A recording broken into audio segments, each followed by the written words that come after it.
Hey, what's up? This is Chosen, and in this video, we're going to be talking about solo farming experience in Diablo 4. What is the most efficient and optimal way to go about leveling as a solo player? Because it's probably the most common question that I see floating around is people want to know what is the most efficient way to play if you're not relying on other people or you can't find anybody online at that time. How can you progress efficiently as a solo player? So I'm going to talk about the ways to go about this, how mob scaling works with Nightmare Dungeons, how they feel after their buff, and some things to consider when you're trying to level up as a solo player. Let's get into it.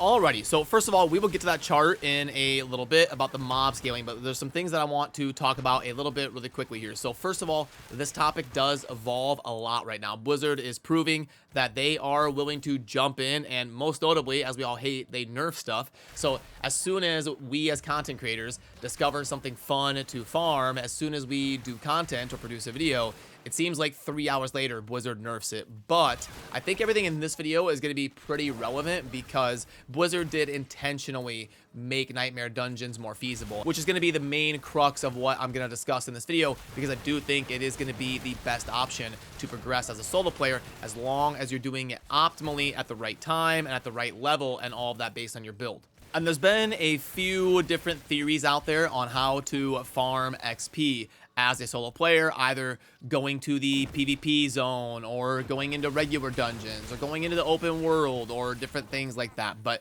I think since the buff to Nightmare Dungeons, you can get really good XP gains even as a solo player in a Nightmare Dungeons. But one thing you do want to make sure you're doing is use those XP potions. You're going to want every little thing you can get. You get a small bonus for being in a group that you're missing out on if you're a solo player. So make sure you are having elixirs to drink so you can get that 5%, which, by the way, I wish there was like I wish it would like start flashing red or something when your elixir is in the last minute or something, because it seems like it's really common that people forget to re-drink another elixir after their current one expires. And then also, now that you can teleport directly to Nightmare Dungeons from town, now I think it is going to be really, really good. And some of the XP per hour numbers that we're able to get as a solo player is going to be comparable to stuff that I've been getting in a group since the beginning of the game, doing all sorts of crazy stuff like split farming in a Champion's Demise, clearing 3 lanes at once and all of that.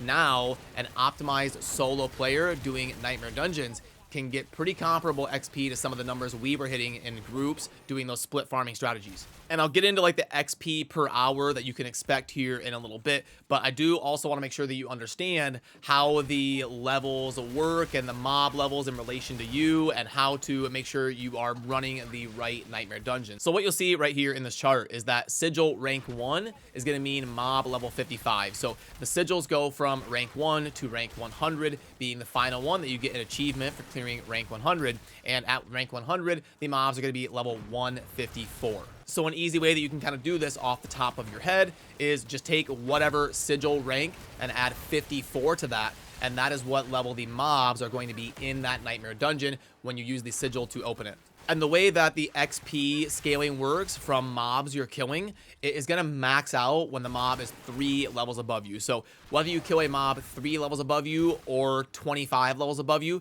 you're going to get the same XP. It caps out at that point, and you're not going to get any more bonus going above the 3 levels. That's why you'll see a very common sentiment in the Diablo 4 community to farm Nightmare Dungeons where the mobs are 3 levels above you. So an easy way to understand this is right over there. You can see that the character of the footage you're watching on screen is level 94. So what level Nightmare Dungeon should this level 94 character that you see on screen be farming? Well, it would be whichever Nightmare Dungeon the mobs are level 97. So we go over here to the chart and we see that the mobs are going to be level 97 right here at a sigil rank 43. So for this character right here at level 94, it would be optimal to try and farm sigils in like that 41 to 45 range. And you can even use that as a good barometer to see if you are keeping up with your strength of your character. Like, let's say you are level 85 and you're really struggling to clear a level 35 sigil. Like you can see down here, if you're level 85, a optimal Nightmare Dungeon would be level 34, because you go from 85 to 88. So if you're level 85 and you're struggling to clear a level 34, you may want to go do some things like focus on your renown, get some extra Paragon points, or go upgrade your gear or go try to re-roll some stuff or mess around with your build, maybe level up some glyphs or focus on getting stronger in some way so you can get up into that tier that you're supposed to be farming. And then on that chart, if you can see, a bunch of them are highlighted in green, and that's going to be because I kind of think that's the optimal range to grind Nightmare Dungeons. I don't think you should grind Nightmare Dungeons for hours on end until you can do at least rank 31. And the reason for that is because there is a loot cap at 85, and you're going to hit like your maximum bonus on loot once you can do the mobs that are level 85. So you really don't want to go too crazy before then. You're going to want to do a little bit, obviously, because you want to at least drop the glyphs and have something to put into your Paragon board. So it's okay to do a few Nightmare Dungeons, get a few quick levels on your glyphs, but I wouldn't like go hard in the paint grinding Nightmare Dungeons all night for 8 hours straight until you've farmed up XP and you've gotten enough gear and you've gotten strong enough to be able to farm level 31 at Nightmare Dungeons.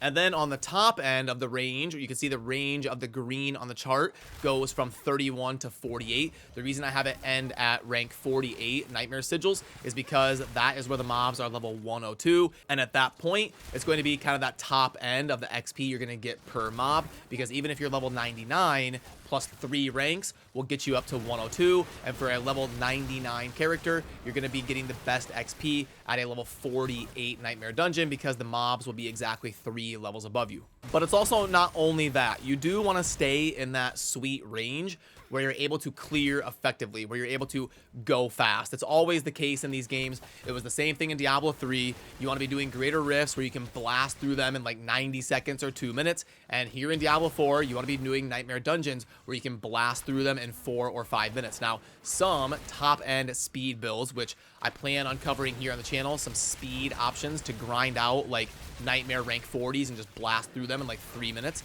But even if you are doing them in 4 or 5 minutes, you're still going to be getting good XP per hour. And if you're curious about the average numbers you can expect to have, I did this run here for the video just to kind of randomly test.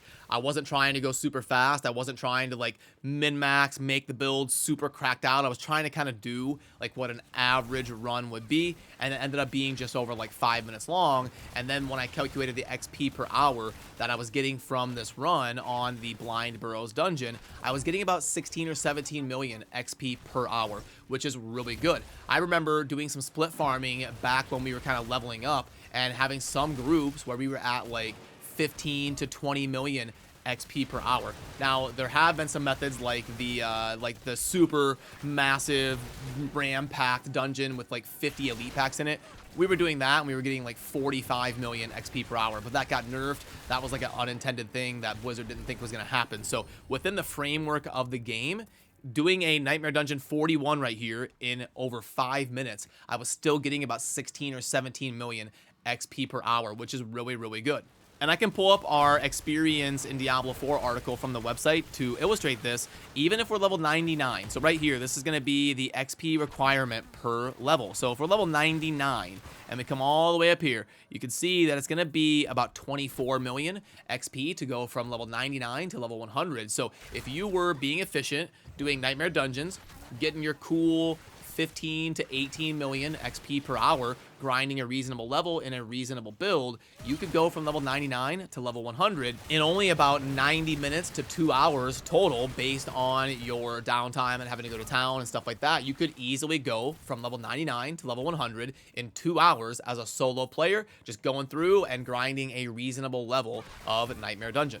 So to wrap it up for you and summarize, number 1, don't go too hard, too early on Nightmare Dungeons because you want to kind of get to a point where you can get into that sweet spot of level 31 to level 48. And you want to pick a Nightmare Dungeon that's pretty straightforward and consistent. Something like Blind Burrows is amazing because you just kill a few infected villagers and then you go forward to the boss fight, GG, you clear it, and you move on to the next sigil.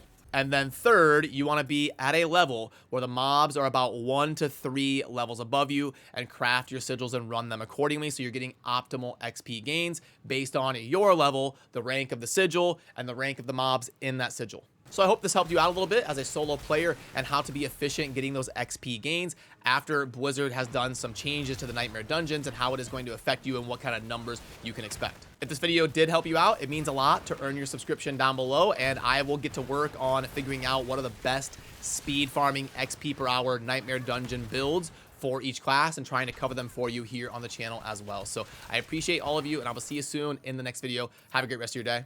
Peace.